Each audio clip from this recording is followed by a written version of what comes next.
Hello everyone. I hope कि आप लोग अच्छे होंगे।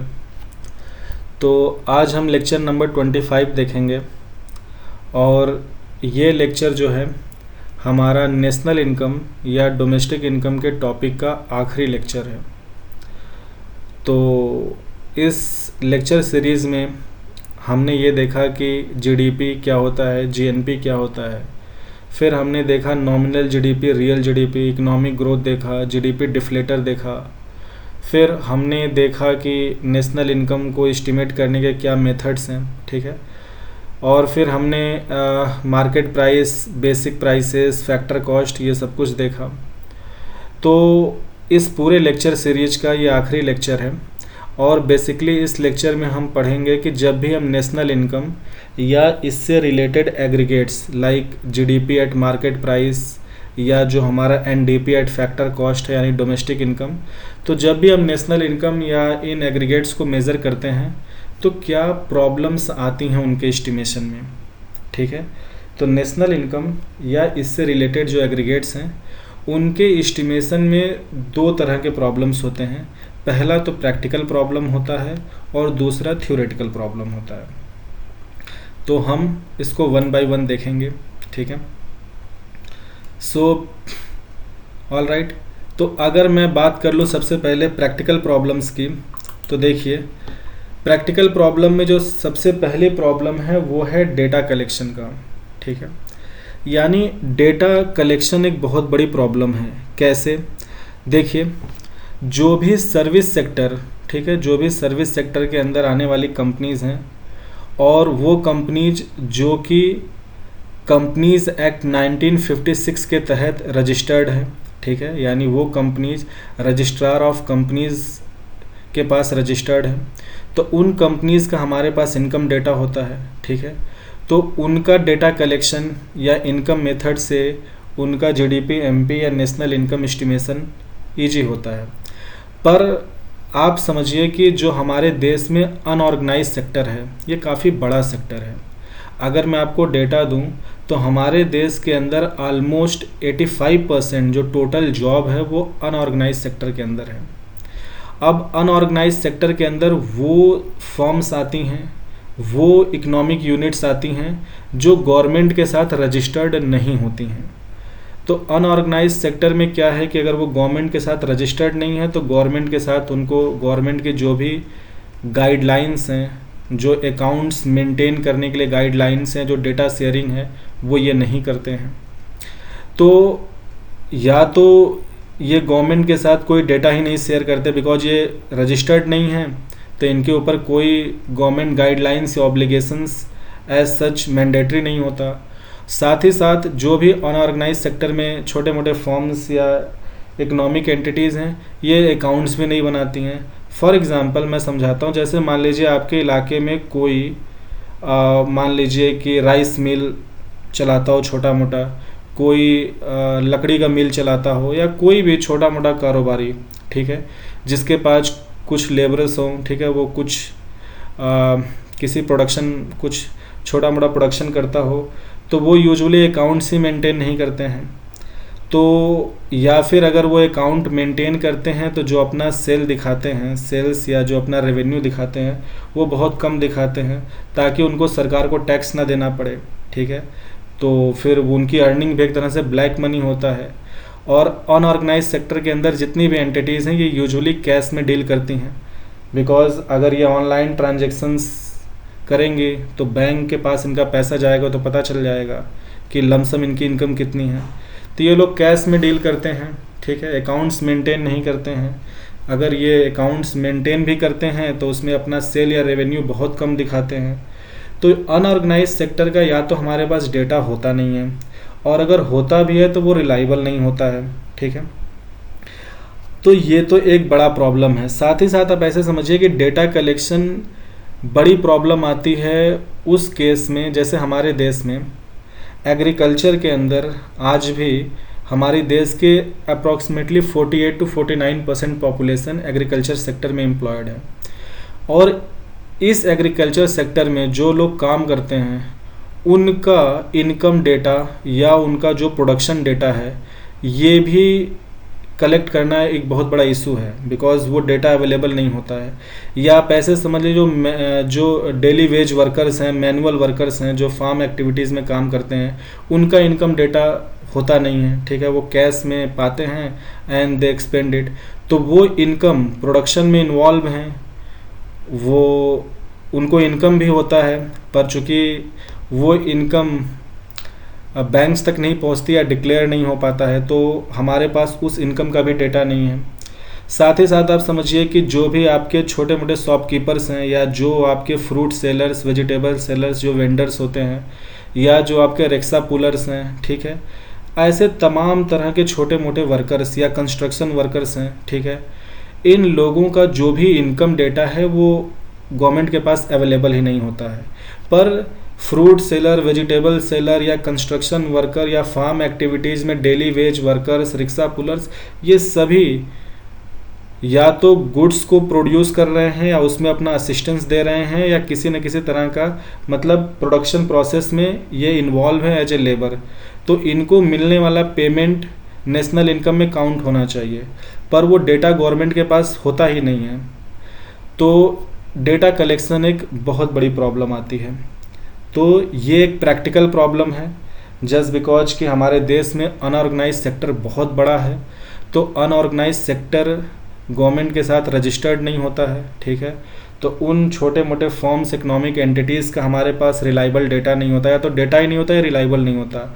उनके अलावा जो बहुत बड़ा वर्क फोर्स है, डेली वेज वर्कर्स या different type of small workers, उनका भी हमारे पास डेटा नहीं होता है। तो ये दो बड़े प्रैक्टिकल प्रॉब्लम्स हैं।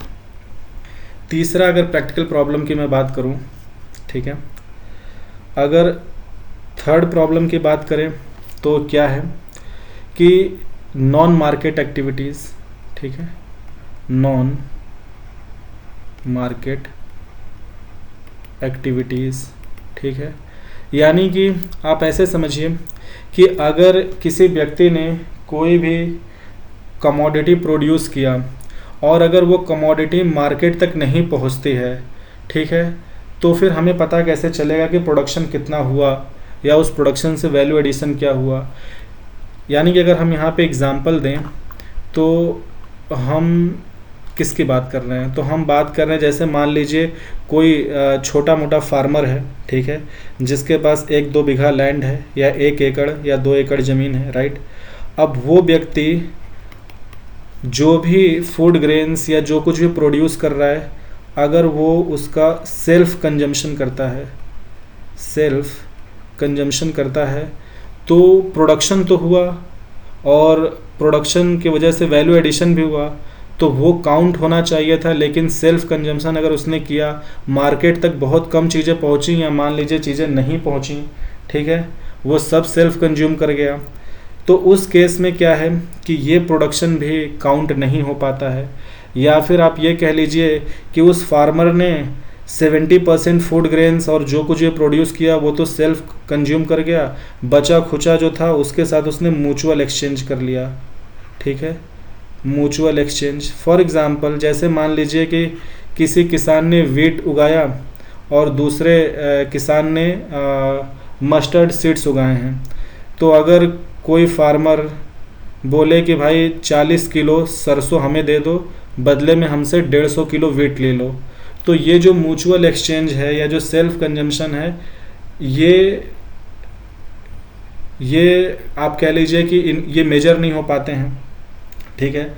तो सेल्फ कंजम्पशन या म्यूचुअल एक्सचेंज ये एक बड़ा प्रॉब्लम है। इनकी वजह से भी हमारे पास डेटा नहीं होता है जीडीपी एस्टिमेट करने के लिए या फिर नेशनल इनकम, राइट। और देखिए, अगर मैं चौथे बड़े प्रॉब्लम की बात करूं, तो एक सबसे बड़ा प्रैक्टिकल प्रॉब्लम तो अनऑर्गेनाइज सेक्टर का था। फिर डेटा कलेक्शन जो अलग अलग एंटिटीज़ के लिए और अलग अलग जो फॉर्म में ये प्रॉब्लम है। फिर डेटा कलेक्ट जो सीजनल वर्कर्स होते हैं, देखिए उनका भी डेटा कलेक्शन बहुत बड़ा प्रॉब्लम है, जस्ट बिकॉज कि एग्रीकल्चर सीजन में वो फार्म एक्टिविटीज़ में होते हैं, लीन सीजन में कुछ और करते हैं, ठीक है। और इन लोगों की संख्या हमारे देश में बहुत बड़ी है। और तीसरा नॉन मार्केट एक्टिविटीज़ हो गया। चौथा बड़ी प्रॉब्लम जो हमारी इकॉनमी में है वो है ब्लैक मनी की, ठीक है, जो कि अनऑर्गेनाइज सेक्टर में बहुत प्रिवलेंट है। ठीक है। तो चौथी बहुत बड़ी प्रॉब्लम जो हमारे इकोनॉमी के साथ है वो है ब्लैक मनी। ब्लैक मनी या ब्लैक मनी को अनअकाउंटेड मनी भी कहते हैं, ठीक है। ब्लैक मनी या अनअकाउंटेड मनी क्या होता है? कोई व्यक्ति अगर अपनी अर्निंग को छिपाता है गवर्नमेंट से, ठीक है, अगर कोई व्यक्ति इतना अर्निंग कर रहा है कि उसकी अर्निंग टैक्सेबल है, लेकिन वो अगर अपनी अर्निंग कम दिखा रहा है, यानी कि अगर वो टैक्स से बच रहा है, तो जो भी टैक्सेबल इनकम वाले लोग अपना इनकम डिक्लेयर नहीं करते हैं एक्यूरेटली, यानी जो टैक्स बचाते हैं, तो ऐसे सभी लोगों का जो इनकम होता है उसको हम ब्लैक मनी कहते हैं। यानी कोई भी अर्निंग जो आपने किया टैक्सेबल है लेकिन आपने गवर्नमेंट को टैक्स नहीं दिया, तो वो इनकम या अर्निंग ब्लैक मनी कहलाएगी या अनअकाउंटेड मनी कहलाएगी, जस्ट बिकॉज कि वो किसी बैंक तक नहीं पहुंचा, वो गवर्नमेंट के नज़र में नहीं आया, ना तो आपने उस पर कोई पर्सनल इनकम टैक्स भरा है, ना ही बैंक के पास आपका डेटा है, ठीक है। तो ब्लैक मनी या अनअकाउंटेड मनी बड़ा प्रॉब्लम है कहाँ पे? अनऑर्गेनाइज सेक्टर में। और ये बड़ी प्रॉब्लम है जो भी लार्ज फार्मर्स हैं, क्योंकि कई बार जो हमारे देश में बड़े फार्मर्स हैं उनकी भी अर्निंग बहुत होती है, बट वो कैश में डील करते हैं, they keep on purchasing land, ठीक है, वो गवर्नमेंट को अपना इनकम एक्चुअली डिक्लेयर नहीं करते हैं। तो आप कह सकते हैं ये 4 बड़े प्रैक्टिकल प्रॉब्लम हैं: data collection, unorganised sector, non market activities and चौथा ब्लैक मनी या अनअकाउंटेड मनी। अब हम बात कर लेते हैं, ये तो प्रैक्टिकल प्रॉब्लम्स हो गए थे, अब हम कुछ कॉन्सेप्चुअल प्रॉब्लम्स की बात कर लेते हैं। कॉन्सेप्चुअल प्रॉब्लम्स या हम इनको थ्योरेटिकल प्रॉब्लम्स भी कहते हैं, राइट। तो देखिए, सबसे पहला जो थ्योरेटिकल प्रॉब्लम है वो है कि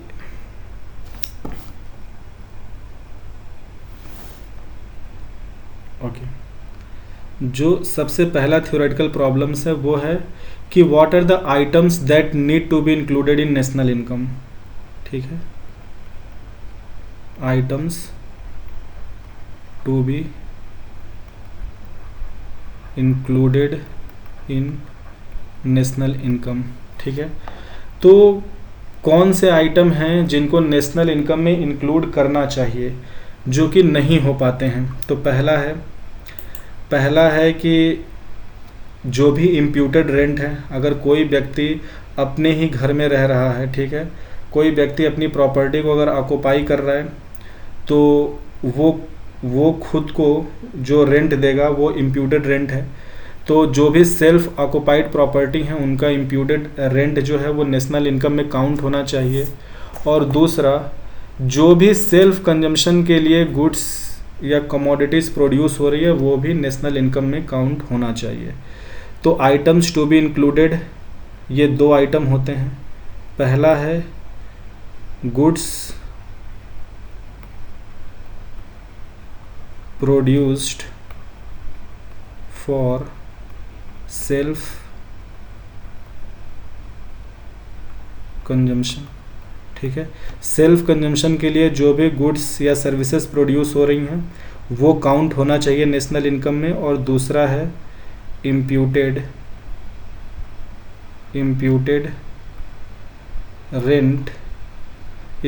rent of self occupied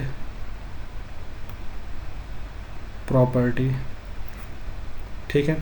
imputed rent of self occupied property यानी अगर आप अपने घर के ओनर हैं या आप अपने लैंड के ओनर हैं और अगर आप वहाँ पे अपनी फैक्ट्री लगाते हैं तो जो इम्प्यूटेड, जो खुद आप अपने आप को जो आप रेंट देंगे वो इम्प्यूटेड रेंट है। या अगर आप अपने ही घर में रह रहे हैं तो जो आपके घर के लिए रेंट बनता, अगर कोई और रहता तो जो आपको रेंट देता सेम वही रेंट आप खुद को दे रहे हैं, ठीक है। हालांकि मतलब ये एक सेंस है कि अगर कोई और रहता तो उतना आपको रेंट देता, तो अगर आप अपने ही घर में रह रहे हैं तो जो आपको रेंट मिल सकता था वो आपका इम्प्यूटेड रेंट। तो जो भी गुड्स प्रोड्यूस होते हैं सेल्फ कंजम्पशन के लिए, तो हम बेसिकली जो भी एग्रीकल्चर प्रोडक्शन की बात कर रहे हैं, तो सेल्फ कंजम्पशन वाले भी गुड्स काउंट होने चाहिए नेशनल इनकम में, और imputed rent of self occupied property. तो ये 2 चीज़ें इंक्लूड होनी चाहिए, और ये दोनों ही चीज़ें क्लियरली इंक्लूड नहीं हो पाती हैं।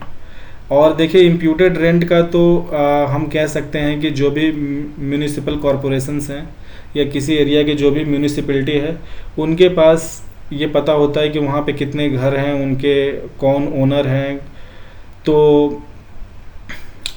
तो वहाँ से एक कह लीजिए कि लमसम डेटा इम्प्यूटेड रेंट का म्यूनिसिपैलिटी प्रोवाइड कर देती है। और जो भी गुड्स फॉर सेल्फ कंजम्पशन है, ये यूजुअली आप ये कह लीजिए कि CSO एस्टिमेट करती है बाय एक्सट्रापोलेशन मेथड। अब वो मैं आपको आगे बताऊंगा।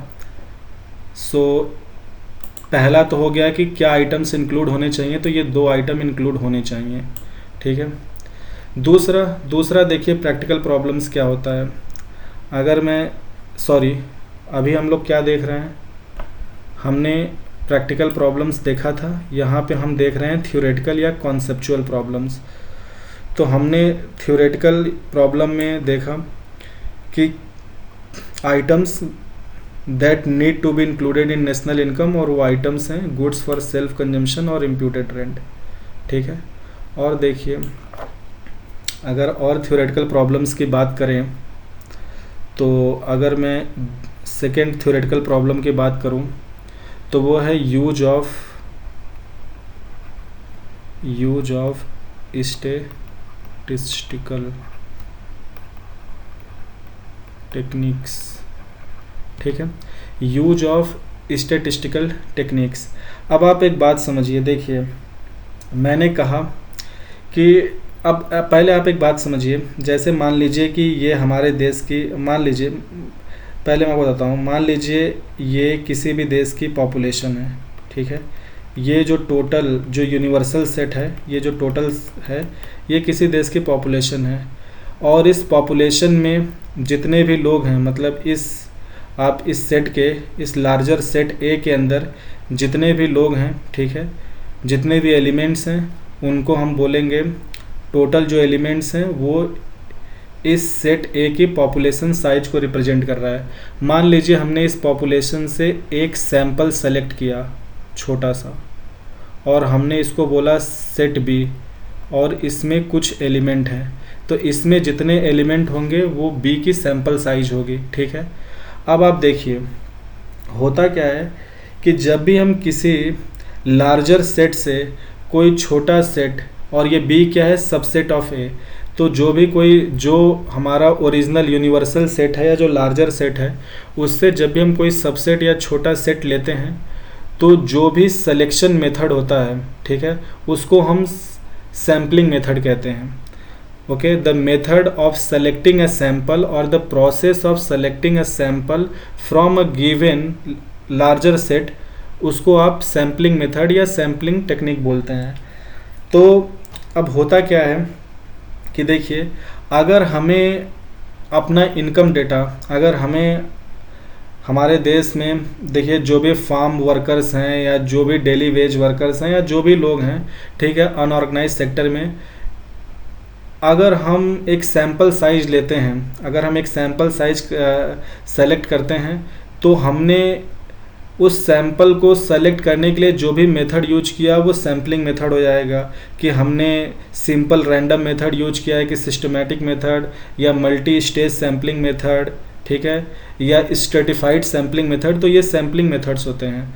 तो आप किसी भी मेथड से कोई भी सैंपल जब भी कलेक्ट करते हैं, तो अब जाहिर सी बात है कि आप लार्जर सेट को एनालाइज करने के बजाय आप उसके एक छोटे से सैंपल के हिसाब से एनालिसिस बना रहे हैं। तो जब भी आप कोई भी सैम्पलिंग मेथड सेलेक्ट करते हैं और उस सैम्पलिंग मेथड से जो भी आप डेटा एनालिसिस करते हैं, उसमें जो भी एरर आता है उसको हम बोलते हैं सैम्पलिंग एरर, ठीक है। उसको हम क्या बोलते हैं, उसको हम बोलते हैं सैम्पलिंग एरर, ठीक है। ये हो गया सैम्पलिंग एरर।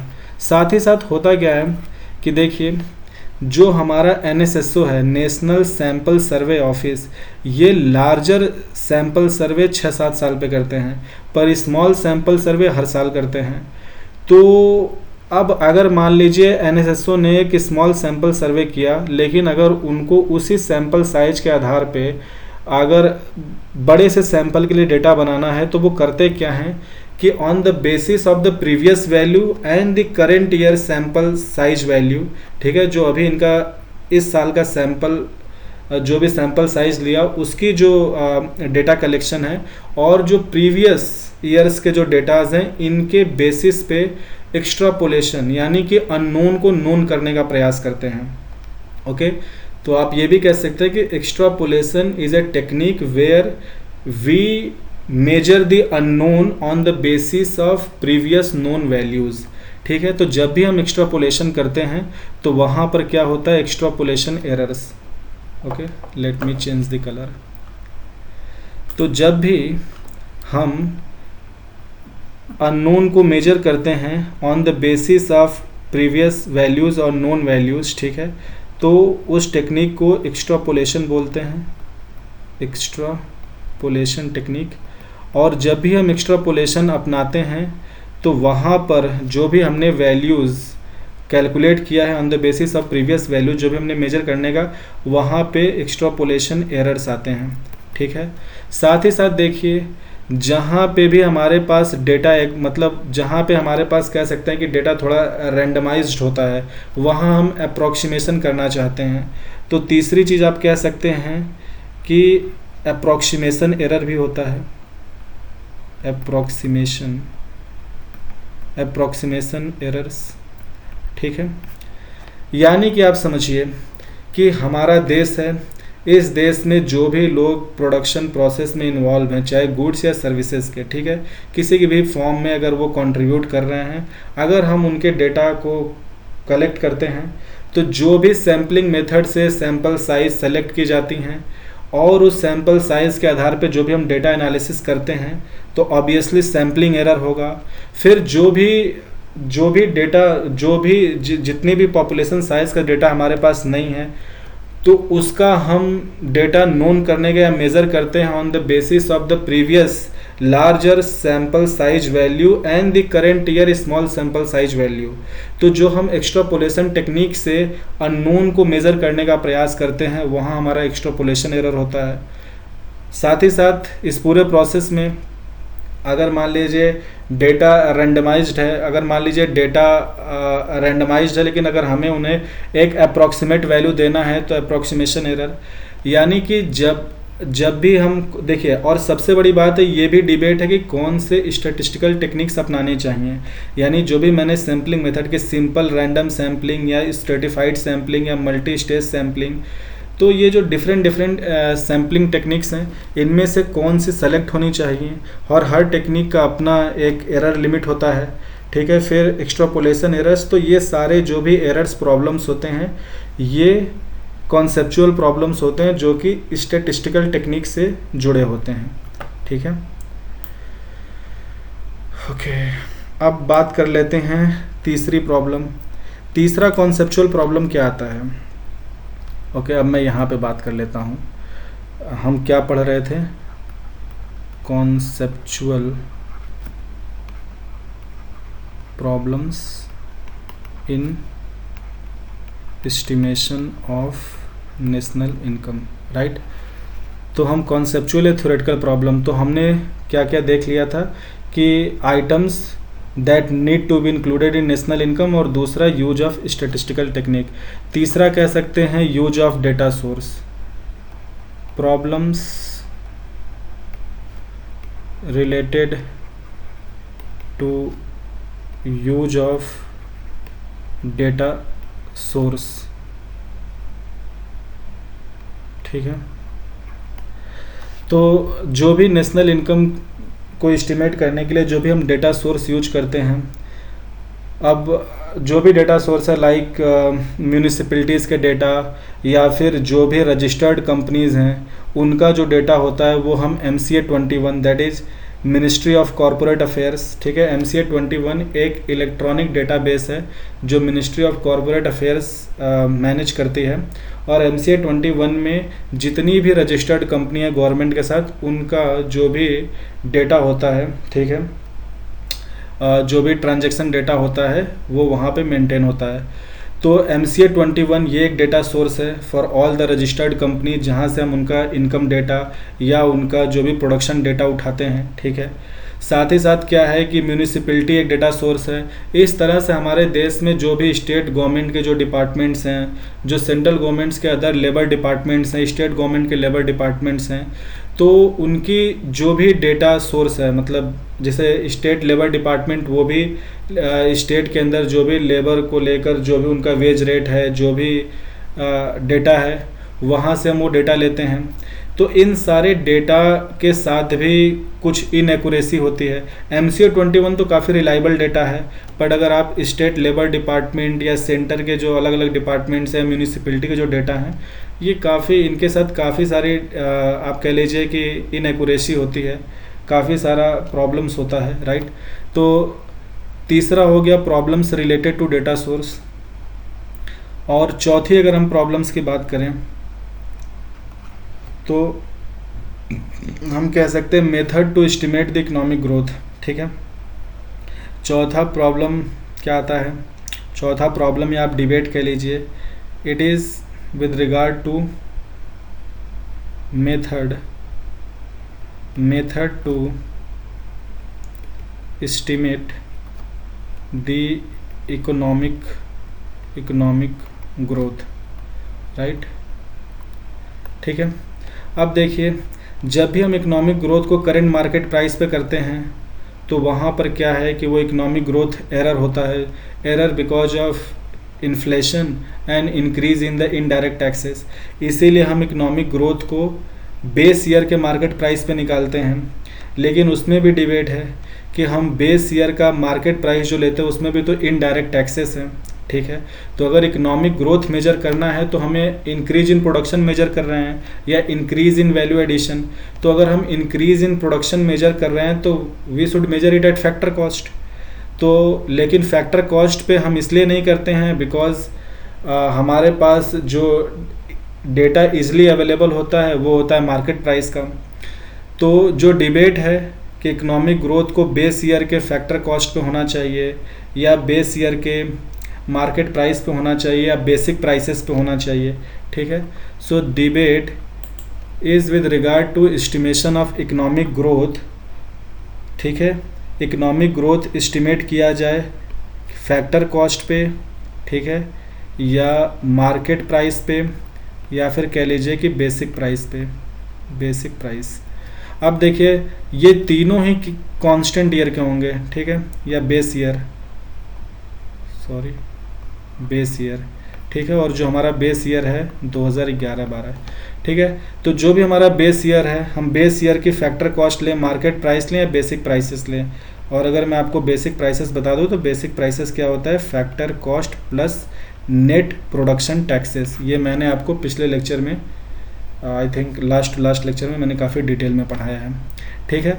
तो अभी जो हम इकोनॉमिक ग्रोथ को एस्टिमेट करते हैं वो क्या करते हैं, GDP eight market price, but this market price is the market price of the base year, ठीक है, या हम इसको कांस्टेंट प्राइस भी कहते हैं। तो GDP MP where this market price is the price in base year और कांस्टेंट प्राइस। तो हम GDP MP या GDP MP where if MP is the base year price या कांस्टेंट प्राइस, तो हम इसको रियल GDP कहते हैं। तो इकोनॉमिक ग्रोथ अभी हम इस पे निकालते हैं, पर डिबेट है कि we should calculate economic growth on the basic price of the base year and it will be more accurate if we calculate on the factor cost of the base year. तो ये भी debate है, right. तो अब एक बार revision कर लेते हैं कि हमने इस लेक्चर में क्या देखा। देखिए, तो हम ये पढ़ रहे थे कि नेशनल इनकम के एस्टिमेशन में क्या प्रॉब्लम्स आती हैं। तो प्रॉब्लम्स दो तरह की होती हैं, पहला तो है प्रैक्टिकल प्रॉब्लम, दूसरा है थ्योरेटिकल प्रॉब्लम। प्रैक्टिकल प्रॉब्लम्स क्या हैं, डेटा कलेक्शन को लेकर मैंने आपको डिटेल में एक्सप्लेन किया। अनऑर्गेनाइज सेक्टर एक प्रैक्टिकल प्रॉब्लम है, नॉन मार्केट एक्टिविटीज़, ठीक है। तो जो भी सेल्फ कंजम्पशन या म्यूचुअल एक्सचेंज में चीज़ें खप जा रही हैं वो अकाउंटिंग में नहीं आ रही हैं। ब्लैक मनी या अनअकाउंटेड मनी, ये भी गवर्नमेंट के पास इसका भी डेटा नहीं आ रहा है, ठीक है। तो वो भी नेशनल इनकम में, यानी नेशनल इनकम में ब्लैक मनी अनअकाउंटेड मनी नहीं काउंट हो पाता है। अब देखिए, कॉन्सेप्चुअल प्रॉब्लम में पहला डिबेट तो ये है कि ऐसे कौन से आइटम हैं जो नेशनल इनकम में इंक्लूड होने चाहिए। तो पहला है कि भाई जो भी गुड्स या सर्विसेज सेल्फ कंजम्पशन के लिए प्रोड्यूस हो रहे हैं वो काउंट होने चाहिए। Conceptually they need to be counted. जो भी सेल्फ ऑक्युपाइड प्रॉपर्टी के जो भी इम्प्यूटेड रेंट है that need to be included. दूसरी जो थ्योरेटिकल या कॉन्सेप्चुअल इशू होती है वो होती है with regard to use of statistical technique. ठीक है, तो जो भी हम स्टैटिस्टिकल टेक्निक से नेशनल इनकम या उससे रिलेटेड एग्रीगेट्स मेजर करना चाहते हैं, वहाँ जो भी हम सैम्पलिंग मेथड यूज करते हैं उसकी वजह से सैम्पलिंग एरर होता है। जो भी हम अननोन वेरिएबल या अननोन वैल्यूज़ को on the basis of its previous values जब हम निकालना चाहते हैं तो उस टेक्निक को एक्सट्रापोलेशन कहते हैं। उसमें होने वाले एरर को एक्सट्रापोलेशन एरर्स कहते हैं। ठीक है, साथ ही साथ अप्रॉक्सीमेशन एरर। तो ये सारे जो एरर्स और प्रॉब्लम्स हैं ये स्टैटिस्टिकल टेक्निक के साथ एसोसिएटेड हैं। साथ ही जो तीसरी बड़ी प्रॉब्लम है वो with regard to data source, कि भाई डेटा सोर्स कितना एक्यूरेट है, कितना रिलायबल है। ठीक है, वो एक कॉन्सेप्चुअल इशू है, वो एक डिबेटेबल इशू है। Alright, and then the fourth problem is the debate is around कि जो भी हम इकोनॉमिक ग्रोथ निकाल रहे हैं वो बेस ईयर के फैक्टर कॉस्ट में निकाला जाए, मार्केट प्राइस या बेसिक प्राइस पे। So the more accurate picture will be on the base year factor cost, but we have market price data. ठीक है, market price data easily available होता है। So GDP MP and this MP at the base year prices, this is easy to calculate. Okay, and this is known as real GDP। तो हम इस method से या इस मार्केट प्राइस पे हम इकोनॉमिक ग्रोथ को एस्टिमेट कर रहे हैं। तो ये तो हो गई नेशनल इनकम के एस्टिमेशन में जो भी प्रैक्टिकल और थ्योरेटिकल या कॉन्सेप्चुअल प्रॉब्लम्स है। अब आगे देखते हैं। अब आगे हम ये देखेंगे कि ऐसे कौन से आइटम्स हैं जो नेशनल इनकम के एस्टिमेशन में इंक्लूड नहीं होते हैं। और जब भी मैं नेशनल इनकम के एस्टिमेशन की बात कर रहा हूँ तो आप कुछ भी उससे रिलेटेड एग्रीगेट्स मान लीजिए, GDP MP व्हाटएवर। ठीक है, तो अब हम ये पढ़ने वाले हैं कि okay let me change the colour. Items that are not included in items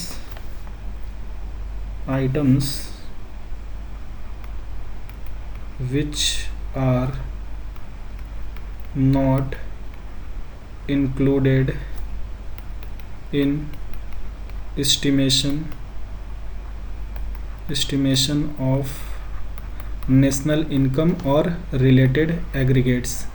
ठीक है, तो items which are not included, तो देख लेते हैं कि कौन से आइटम्स हैं जिनको हम इंक्लूड नहीं करते हैं। तो सबसे पहला आइटम है इंटरमीडिएट गुड्स, जो कि मैं बार बार कह रहा हूँ कि देखिए हम नेशनल इनकम या GDP मार्केट प्राइस क्या है, GDP मार्केट प्राइस क्या है, gross value addition at market price. और जो भी ग्रॉस वैल्यू एडिशन होता है ये प्रोडक्शन, जो भी ग्रॉस वैल्यू एडिशन होता है ये फैक्टर कॉस्ट या फैक्टर इनकम के बराबर होता है। ठीक है, या हम ये भी कहते हैं प्रोडक्शन हमेशा रॉ मटेरियल के ऊपर होता है। ठीक है, तो जो भी फाइनल गुड्स एंड सर्विसेज हैं उन फाइनल गुड्स एंड सर्विसेज को बनने में जो भी ग्रॉस वैल्यू एडिशन हुई है उसी को तो हम GDP MP या फिर वही से नेशनल इनकम, डोमेस्टिक इनकम ये सारा निकालते हैं। तो जो कुछ भी हम काउंटिंग में लेते हैं वो है फाइनल गुड्स एंड सर्विसेज। तो क्या आइटम्स इंक्लूड नहीं होंगे, वो हैं intermediate goods.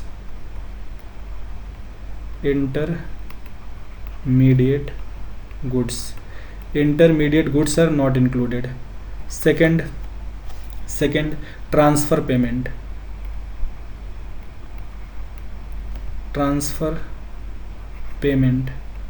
Okay, so transfer payment is not included. ठीक है, अब ट्रांसफ़र पेमेंट क्या होते हैं, लेट्स सी। देखिए ट्रांसफ़र पेमेंट क्या होते हैं, ये इनको हम बोलते हैं यूनिलेटरल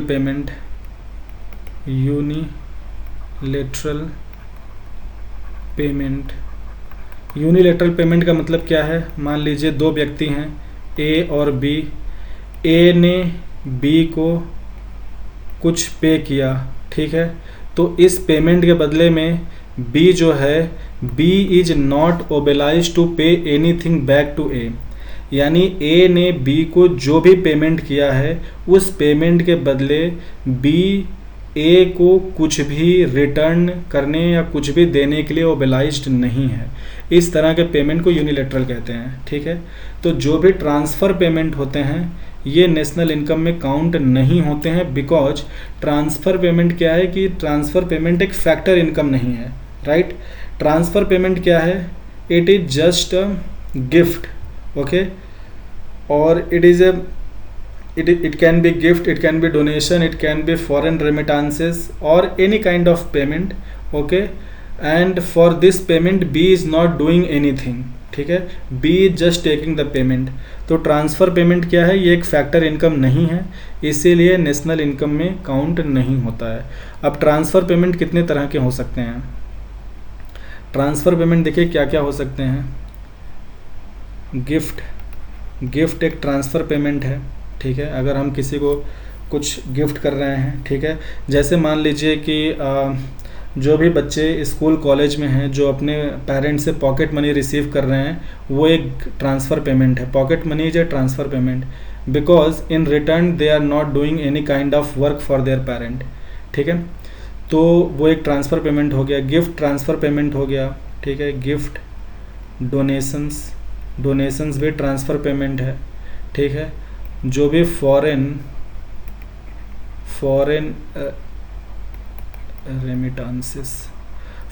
रेमिटांसेस जो होते हैं, यानी अगर मान लीजिए कोई नॉन रेजिडेंट इंडियन या फिर कोई भी इंडियन अगर अमेरिका में है, वो वहाँ पे सिटीजन है या वहाँ पे नॉन सिटीजन है, पर अगर वो वहाँ काम कर रहा है, वहाँ का अगर वो नॉर्मल रेजिडेंट है और वो अपने देश में जो भी पैसा भेजता है अपने पेरेंट्स को या अपनी फैमिली को, वो फॉरेन रेमिटेंस एक ट्रांसफ़र पेमेंट है, ठीक है। तो ये जो भी देश में रिसीव होगा उसके हाउस होल्ड द्वारा, ये हमारे देश के नेशनल इनकम में काउंट नहीं होगा, जस्ट बिकॉज कि वो व्यक्ति जहाँ का नॉर्मल रेजिडेंट है वहाँ के नेशनल इनकम में उसका फैक्टर इनकम काउंट हो गया है।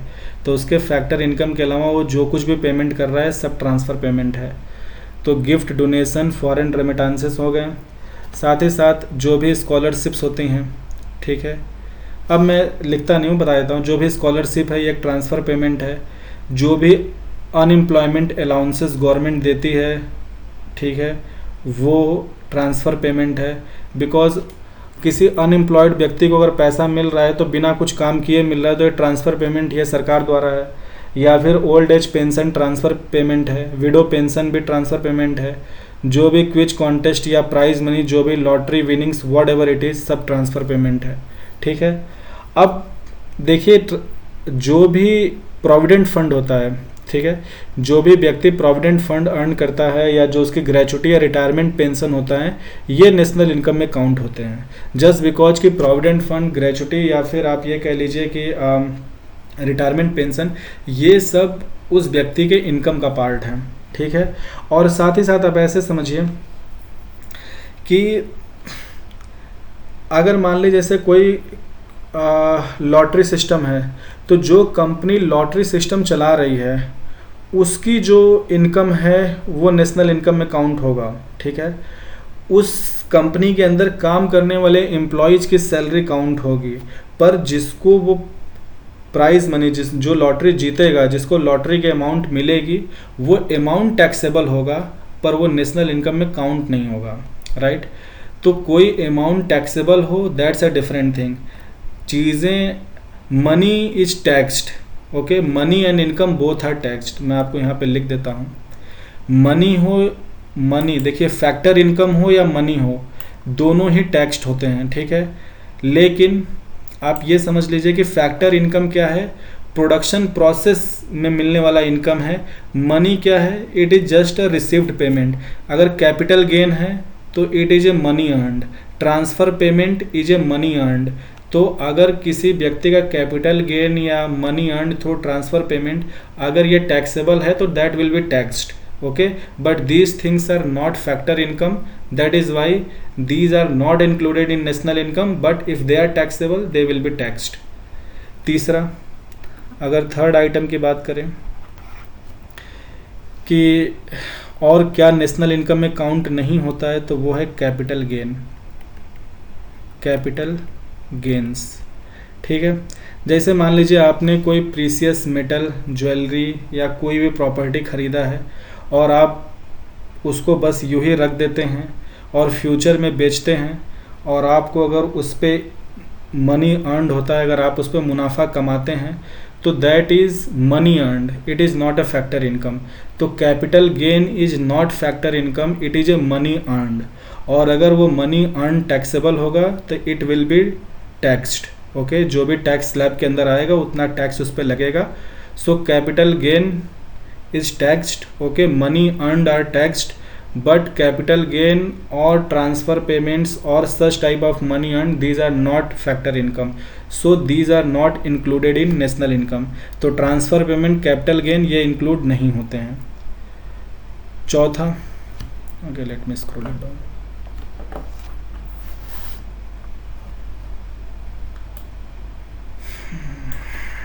ओके, अगर चौथा की बात करें, सेल या परचेज, सेल और purchase of second hand goods या older goods, property, whatever you call it. ठीक है, तो जो भी सेकेंड हैंड गुड्स प्रॉपर्टी हैं या जो भी ओल्ड प्रॉपर्टी या गुड्स हैं, उनका सेल और परचेज से जो अमाउंट होती है वो नेशनल इनकम में काउंट नहीं होती है। लेकिन देखिए, जैसे मान लीजिए, मैं एग्जांपल देता हूँ, जैसे मान लीजिए अगर किसी बिल्डर ने कोई घर बनाया, तो उस घर के बनने में जो भी प्रोडक्शन हुआ वो एक्सपेंडिचर मेथड से नेशनल इनकम में काउंट हो गया। ठीक है, अब आप देखिए, अगर किसी व्यक्ति ने उस घर को पहली बार ख़रीदा, ठीक है, तो पहली बार जो उसने पेमेंट किया वो उस घर की वैल्यू के बराबर है, वो तो काउंट होगा, राइट। तो जो भी बिल्डर को पैसा रिसीव हुआ है, ठीक है, वो बिल्डर की इनकम है, और जो उसने वैल्यू एडिशन क्रिएट किया था वो हमने एक्सपेंडिचर मेथड से कैलकुलेट कर लिया है। लेकिन एक बार अगर कोई घर, मतलब किसी व्यक्ति ने ख़रीद लिया, उसके बाद आप उस घर को जितनी बार भी बेचें, वो घर जितनी बार भी बिकेगी, वो बस आप ये कह लीजिए कि उससे होने वाला जो भी अर्निंग है वो नेशनल इनकम में काउंट नहीं होगा। ठीक है, तो कोई भी घर जब पहली बार बिकती है तो उसकी वैल्यू नेशनल इनकम में काउंट होती है, पर एक बार के बाद वो अब जितनी बार भी बिकेगी वो नेशनल इनकम में काउंट नहीं होगा, to avoid the double, triple या फोर्थ काउंटिंग। एक बार जिस चीज़ की वैल्यू नेशनल इनकम में काउंट हो गई, अब उस पर कोई नया प्रोडक्शन हो नहीं रहा है, तो फिर कोई मतलब नहीं है उसके काउंटिंग का। ठीक है, तो सेकेंड हैंड गुड्स या ओल्ड गुड्स की वैल्यू नहीं काउंट होती है नेशनल इनकम में। लेकिन जब भी किसी भी सेकेंड हैंड गुड या ओल्ड गुड या प्रॉपर्टी को जब हम सेल करते हैं, तो उस सेल और परचेज के बीच में जो ब्रोकर्स होते हैं, जो अपनी सर्विसेज प्रोवाइड करते हैं, तो उनका जो ब्रोकरेज चार्ज होता है वो नेशनल इनकम में काउंट होता है। गवर्नमेंट की रजिस्ट्रेशन फ़ीस जो होती है वो नेशनल इनकम में काउंट होती है, बिकॉज जो भी रजिस्ट्रेशन फ़ीस है वो गवर्नमेंट रजिस्ट्रेशन सर्विस के लिए चार्ज कर रही है। ठीक है, ओनरशिप ट्रांसफ़र करना इज ए रजिस्ट्रेशन सर्विस। ठीक है, तो उस पर जो भी रजिस्ट्रेशन फ़ीस है वो काउंट होगा। Brokerage fees, because the person is facilitating the sale and purchase, buyer और सेलर को मिला रहा है, तो brokerage, registration fees, these are the service fees which will be counted in national income, but the amount for which that house is sold, so जो भी owner को money receive होगा वो नेशनल इनकम में काउंट नहीं होगा, पर वो मनी टैक्सेबल होगा, वो मनी टैक्स्ड होगा, राइट। ओके,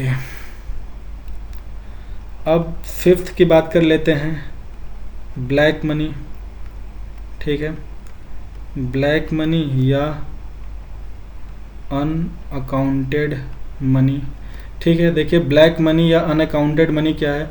अनअकाउंटेड मनी मतलब ऐसा इनकम जो सरकार के नज़र में ही नहीं आया। ठीक है, या फिर आप कह लीजिए कि अगर कोई व्यक्ति है अनऑर्गेनाइज सेक्टर में, अगर वो कमा रहा है और उसकी मनी टैक्सेबल है, लेकिन वो अगर अपनी इनकम डिक्लेयर ही ना करे सरकार को, वो अपनी इनकम बताए ही ना, ठीक है, वो उस इनकम को छुपा ले जाए, तो वो क्या है, ब्लैक मनी है। तो ब्लैक मनी या अनअकाउंटेड मनी नेशनल इनकम में काउंट नहीं होते हैं। And sixth and the last one is the house wife services. House wife services, देखिए जो भी हाउस वाइफ होती हैं ये घर में जो काम करती हैं, no doubt that is a production. Housewife services जो हैं ये नेशनल इनकम में कॉन्सेप्चुअली काउंट होने चाहिए, पर ये काउंट नहीं की जाती हैं जस्ट बिकॉज कि हाउस वाइफ सर्विसेज का जो मॉनेटरी वैल्यूएशन है ये डिफ़िकल्ट होगा, कि हाउस वाइफ सर्विसेज का मॉनेटरी एस्टिमेशन करना कि कौन जो भी हाउस वाइफ हैं वो कितना काम कर रही हैं, उनका जो भी डेटा होगा, उनका डेटा कलेक्शन, उनकी मॉनेटरी एस्टिमेशन, ये सब बहुत ही अनरिलायबल होगा। इसीलिए हम हाउस वाइफ सर्विसेज को नेशनल इनकम में काउंट नहीं करते हैं। ठीक है, तो एक बार रिवीजन कर लेते हैं कि ऐसे कौन से आइटम हैं जो नेशनल इनकम में काउंट नहीं होते हैं। ओके, सो देखिए नेशनल इनकम में इंटरमीडिएट गुड्स के जो वैल्यू हैं वो काउंट नहीं होता है। ट्रांसफ़र पेमेंट नेशनल इनकम में काउंट नहीं होते हैं। ट्रांसफ़र पेमेंट क्या हो सकते हैं, gift, donation, foreign remittance, scholarship, unemployment allowances, old age pension, widow pension, prize money, quiz money, lottery money, all this money. लेकिन अगर वो टैक्स स्लैब के अंदर आता है तो दैट इज टैक्सेबल, वो उस पर टैक्स लगेगा। Capital gain is taxable but capital gain is money earned, it is not a factor income, इसीलिए कैपिटल गेन भी नेशनल इनकम में काउंट नहीं होता है, because it is just the money earned, it is not a factor income. यानी national income में सिर्फ वही काउंट होगा जो फैक्टर इनकम है। तो sale and purchase of second hand good या old goods not included, black money unaccounted not included, housewife services not included. all right, so अब हम देखते हैं,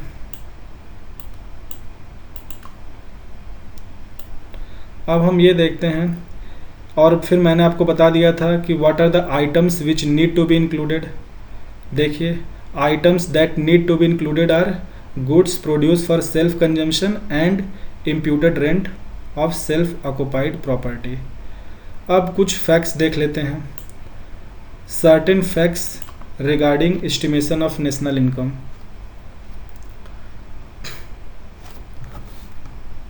ठीक है, अब हम देख लेते हैं फाइनली फैक्ट्स। ओके, लेट मी,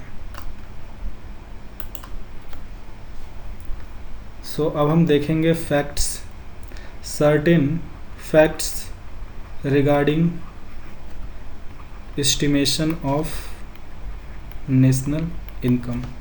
तो देखिए सबसे पहला फैक्ट क्या है, सबसे पहला फैक्ट तो ये है कि जो भी नेशनल इनकम होता है, ठीक है, जो नेशनल इनकम होता है इसको एस्टिमेट कौन करता है, इसको एस्टिमेट करता है CSO।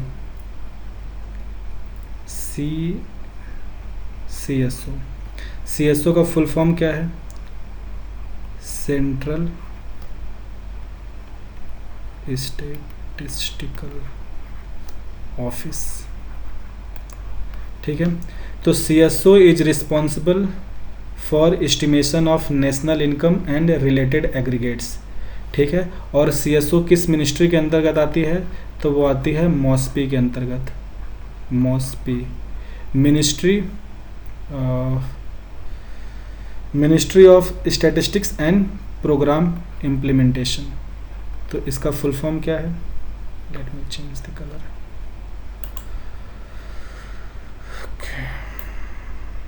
ओके, MOSPI का फुल फॉर्म क्या है, MOSPI का फुल फॉर्म है ministry of statistics and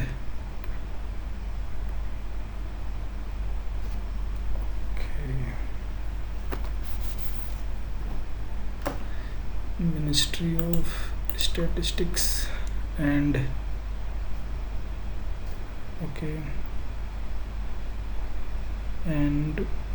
program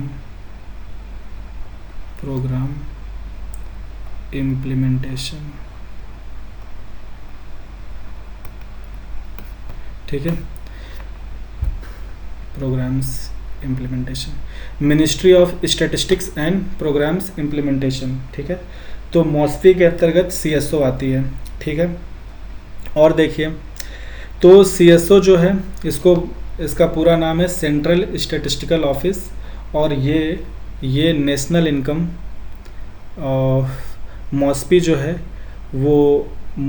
है ये national income,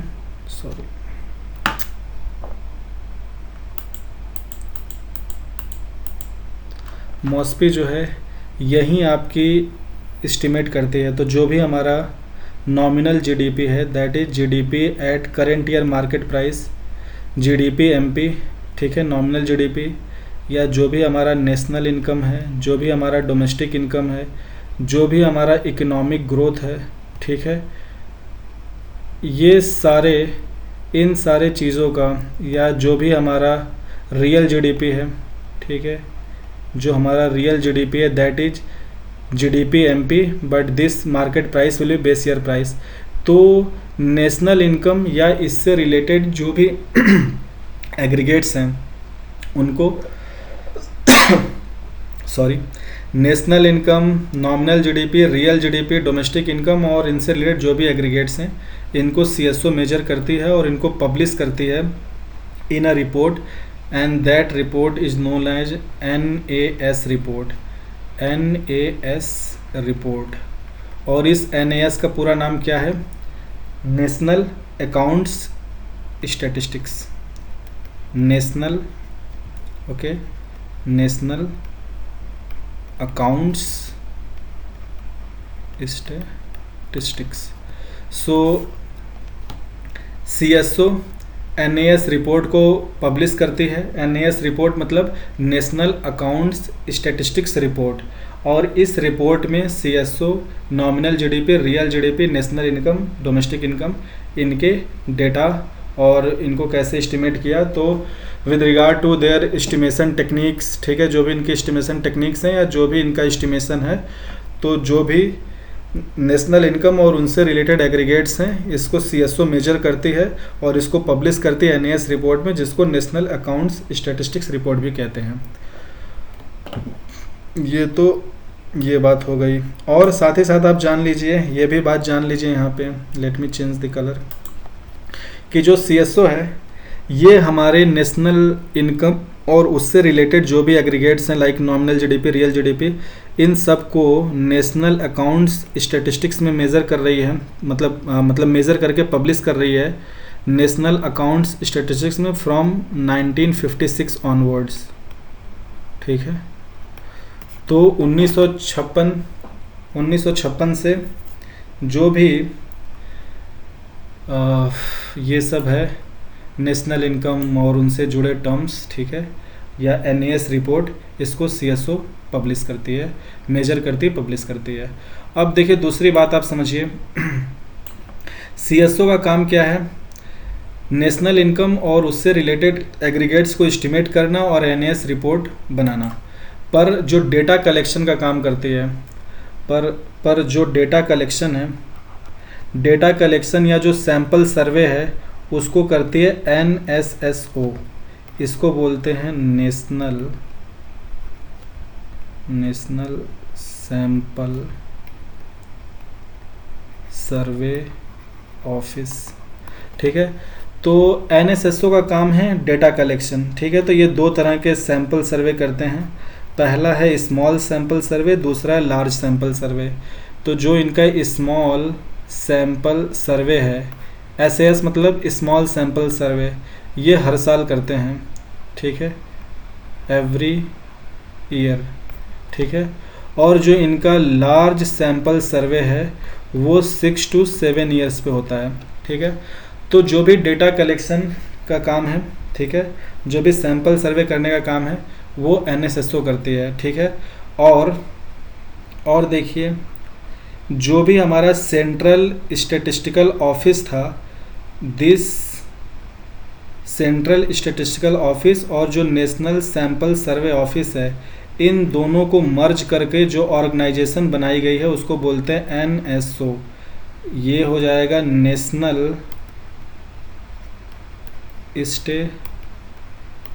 national statistical organisation, ठीक है। सो NSO, तो CSO और NSSO को मर्ज करके NSO बना दिया गया, नेशनल स्टैटिस्टिकल ऑर्गेनाइजेशन। और ये किस मिनिस्ट्री के अंदर आती है? MOSPI, which is, so this MOSPI is ministry of statistics and programme implementation. तो NSO यानी कि नेशनल स्टैटिस्टिकल ऑर्गेनाइजेशन जो बिल्डिंग है उसी के अंदर ये दोनों ही ऑफिस मिल जाएगा, सेंट्रल स्टैटिस्टिकल ऑफिस और नेशनल सैंपल सर्वे ऑफिस। तो ये मेन ऑर्गेनाइजेशन है, उसके अंतर्गत ये दो ऑफिसेज एग्जिस्ट करती हैं और ये ऑर्गेनाइजेशन MOSPI के अंतर्गत आता है। तो CSO क्या करता है? It publishes the NAS report, national accounts statistics. और NSSO का काम क्या है? सैंपल सर्वे, मतलब डेटा कलेक्शन, ठीक है। सैंपल सर्वे कंडक्ट कराना, सर्वेस कंडक्ट कराना, जो कि बहुत कॉस्टली गेम होता है, ठीक है। तो ये तो हो गया। तो हमने क्या पढ़ लिया? जो हमने देखा, जो भी नेशनल इनकम के एस्टिमेशन मेथड्स थे और जो भी उनके नेशनल इनकम के एस्टिमेशन में जो भी प्रॉब्लम्स इश्यूज थी, प्रैक्टिकल कॉन्सेप्चुअल प्रॉब्लम्स, ठीक है, वो सारी चीज़ों को समझने के साथ साथ जो भी नेशनल इनकम या उससे रिलेटेड जो एग्रीगेट्स हैं उनको मेजर करने का काम CSO करती है। ये MOSPI के अंदर आती है और ये 1956 से ये काम कर रहे हैं, ठीक है। और ये जो इन चीज़ों नेशनल इनकम और उससे जुड़ा जो भी एग्रीगेट्स हैं उनको, उनकी जो भी जो रिपोर्ट्स पब्लिश होती हैं कि कैसे क्या मेथड्स लगाए गए, क्या एस्टिमेशन आया, वॉट एवर इट इज़, तो वो सारा रिपोर्ट आपको मिल जाएगा नेशनल अकाउंट्स स्टैटिस्टिक्स रिपोर्ट में। और जो भी सैंपल सर्वे का काम है वो NSSO करती है, ठीक है। स्मॉल सैंपल सर्वे हर साल करते हैं, लार्ज सैंपल सर्वे 6-7 साल पे करते हैं, बिकॉज सैंपल सर्वे करना बहुत ही कॉस्टली गेम होता है। CSO और NSSO को मर्ज करके एक ऑर्गेनाइजेशन के अंतर्गत ला दिया गया जिसको NSO कहते हैं, और ये सब कुछ MOSPI के अंतर्गत आता है। तो ये तो हो गया विद रिगार्ड टू कि डेटा कलेक्शन कौन कर रहा है, ठीक है, नेशनल इनकम या रिलेटेड एग्रीगेट्स के लिए। फिर एस्टिमेशन कौन कर रहा है? तो NSSO डेटा कलेक्शन करता है, CSO एस्टिमेशन कर रहा है। इसके अलावा ये तो एक फैक्ट हो गया। इसके अलावा अगर दूसरे फैक्ट की बात करें तो दूसरी फैक्ट की अगर बात कर लें तो ये है कि हमारे इंडिया की, जो हमारा इंडिया है, हमारे इंडिया का जो फर्स्ट नेशनल इनकम अकाउंटिंग जो था, हमारे इंडिया की फर्स्ट नेशनल इनकम अकाउंटिंग इसको किसने किया था? तो वो थे दादा भाई नौरोजी ने। दादा भाई नौरोजी, राइट, दादा भाई नौरोजी ने। और ये इन्होंने किया था 1867 में in his book poverty and un British rule in India, ठीक है। तो Dadabhai Naoroji is the person who had accounted national income of India for the first time, यानी भारत का सबसे पहला नेशनल इनकम अकाउंटिंग दादा भाई नौरोजी ने किया था इन 1867 इन his book poverty and un British rule in India, ठीक है। और इसी बुक में उन्होंने ड्रेन ऑफ वेल्थ थ्योरी भी दिया था, जो बाद में इंडियन नेशनल कांग्रेस के लिए काफ़ी कह लीजिए कि इकोनॉमिक इनलाइटमेंट की, हमारा इकोनॉमिक एक्सप्लॉयटेशन कैसे हो रहा है, वो जो भी देश में इंटेलेक्चुअल ग्रुप थे उनको पहली दफ़ा इतना अच्छे से समझ में आया कि हमारा इकोनॉमिक एक्सप्लॉयटेशन कितना ज़्यादा और किस पैमाने पे हो रहा है under the British rule, right. तो पहला एस्टिमेशन दादा भाई नौरोजी ने किया था इन 1867, okay, in his book poverty and un British rule in India. और तो करंट फैक्ट हो गया, फर्स्ट फैक्ट हो गया। एक बात और देख लीजिए, जो हमारा फर्स्ट इंडिया का जो फर्स्ट ऑफिशियल दादा भाई नौरोजी के बाद इंडिया का जो first official national income estimation था, okay, it was so India का first official national income estimation was done in 1949, okay, by ministry of commerce and industry, okay, by ministry of commerce and industry, ठीक है। तो India का जो पहला official national income का estimation था वो 1949 में किया गया था by ministry of commerce and industry, और फिर 1956 ऑनवर्ड्स सीएसओ जो है वो एस्टिमेशन करती है नेशनल इनकम और उससे रिलेटेड एग्रीगेट्स का। तो आज के लेक्चर का एक बार रिवीजन कर लेते हैं। तो आज का लेक्चर जो था ये हमारा आखिरी लेक्चर था with regard to national income या डोमेस्टिक इनकम का जो लेक्चर सीरीज़ था। तो सबसे पहले हमने देखा कि नेशनल इनकम के एस्टिमेशन में दो तरह के प्रॉब्लम्स होती हैं, एक प्रैक्टिकल प्रॉब्लम, दूसरा थ्योरेटिकल प्रॉब्लम। प्रैक्टिकल प्रॉब्लम्स जो चार बड़ी प्रॉब्लम होती हैं, data collection, unorganised sector, non market activities, चौथा ब्लैक मनी या अनअकाउंटेड मनी। थ्योरेटिकल प्रॉब्लम्स में पहला तो प्रॉब्लम ये है, पहला जो डिबेट है कि कौन से आइटम है जो नेशनल इनकम में इंक्लूड होने चाहिए कॉन्सेप्चुअली, तो वह हैं goods for self consumption and imputed rent.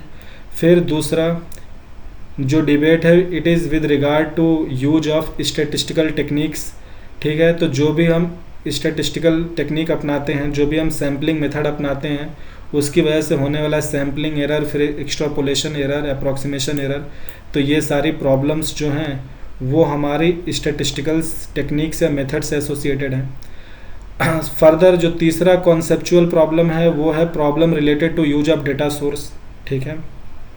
मैंने एग्जांपल दिया MCA 21, it is the electronic database of all the registered companies with ministry of corporate affairs. तो ये तो रिलायबल है, पर जो भी म्यूनिसिपैलिटीज़ और स्टेट गवर्नमेंट के जो लेबर डिपार्टमेंट और सेंट्रल गवर्नमेंट के डिपार्टमेंट्स के पास जो डेटा सोर्स है वो उनमें काफ़ी डिस्क्रिपेंसी या काफ़ी प्रॉब्लम्स होती हैं, ठीक है। साथ ही साथ जो चौथा कॉन्सेप्चुअल प्रॉब्लम है वो ये है कि जो इकोनॉमिक ग्रोथ है उसको बेस ईयर के बेसिक प्राइस पे किया जाए, मार्केट प्राइस या फैक्टर कॉस्ट पे, ठीक है। तो उसको लेकर डिबेट है। करेंटली हम GDP eight market price, but this market price is the base year price, वो रियल GDP, तो रियल GDP भी हम इकोनॉमिक ग्रोथ निकालते हैं।